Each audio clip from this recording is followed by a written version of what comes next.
বাংলাদেশে আগামী ত্রয়োদশ জাতীয় সংসদ নির্বাচন অনুষ্ঠিত হওয়ার কথা ফেব্রুয়ারিতে। তবে এই নির্বাচনকে ঘিরে এখন এক নতুন বিতর্ক, আনুপাতিক প্রতিনিধিত্ব বা পিআর পদ্ধতি চালু করা সম্ভব কিনা।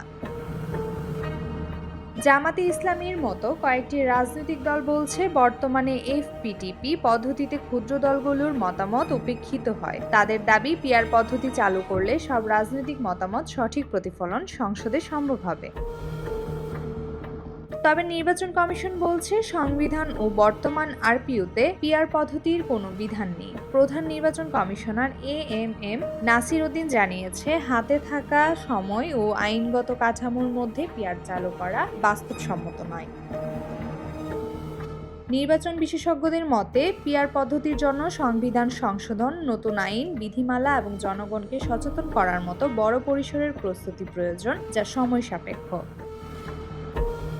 তাদের স্পষ্ট ভাষায়, ফেব্রুয়ারিতে নির্বাচন করতে হলে পিআর পদ্ধতি এখন আর সম্ভব নয়। অন্যদিকে জামায়াত বলছে, চাইলেই 1 মাসে সব করা সম্ভব, এটা শুধু রাজনৈতিক সদিচ্ছার বিষয়।